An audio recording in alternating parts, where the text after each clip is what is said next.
Well, now, for some insight on how this election might affect the people of Africa, I'm joined by Washington-based Africa political analyst Emira Woods. Emira, welcome back to Africa 54. It's been a long time. It has been. It's a joy to be with you. And this election, and on this day. Now I get to see you on this day. Tell me, to you, I mean, you've been around for some time.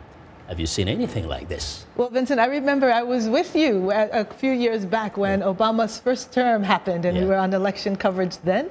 And, you know, it's quite a different election season that we've experienced now. It has been tumultuous, to say the least. Huh? Clearly, issues on both sides of what happens with the democratic process when, you know, the FBI gets involved late in the season? What happens with the democratic process when a political candidate makes such outlandish statements about women, about Muslims, about basically, you know, many of his own constituency in this country, and yet keeps rising in the polls. So I think it's a completely new arena. And how about this charge that for many, many years, Americans are saying both candidates were seriously flawed, that they've been presented by two people that they didn't really think should be there?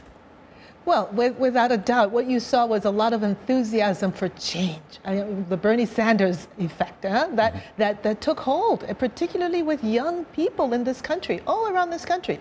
You see a sense that the economy is not working for many people. The political process, you know, the Black Lives Matter, all of these social forces coming together to say change is needed, and finding political expression for that has been really difficult. So I think there is some clear sense of, on both sides, the Republicans and the Democrats, that, you know, these aren't ideal choices, but they're the choices we have.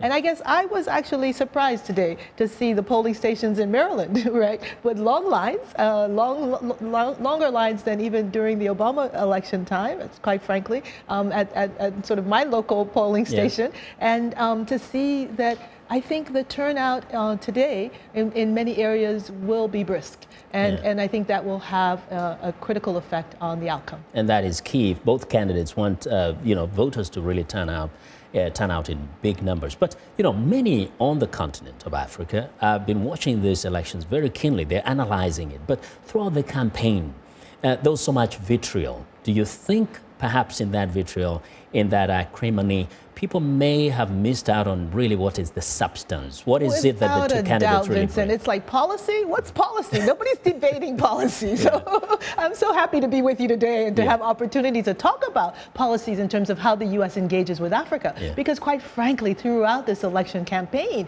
we've seen very little substance. We've seen a lot of vitriol thrown from both sides, quite frankly, and it's left people tired. Folks are so ready for this election to be over, regardless of the outcome. Of course, people have their predilections, who they want to see ultimately as commander-in-chief, right? But I think overall people feel haggard and want it to be done. So I think overall there will be a need for real national reconciliation and healing after this process, as we've seen in many countries that have had some critical election seasons like this. And again, to the credit of this country, and like a number of African countries, we're not concerned that the country is going to blow up into, you know, into flames just because one side wins.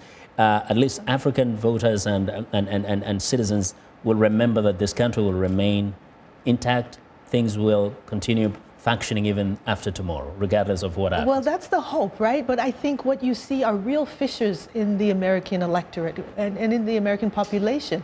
There are some serious divides in the demographics of this country that is becoming much more black and brown. So the kindergarteners, right, those who started kindergarten this year are predominantly black and brown. So the demographics of this country are shifting. And so, you know, when you hear we want our country back, it is these reminders that the country is changing in fundamental ways that, you know, many of us recognize will never be back. You know, so I think it's dealing with those changes, understanding the economic implications that brings, understanding the political ramifications of those changes. I think that's what lies ahead for whomever wins today.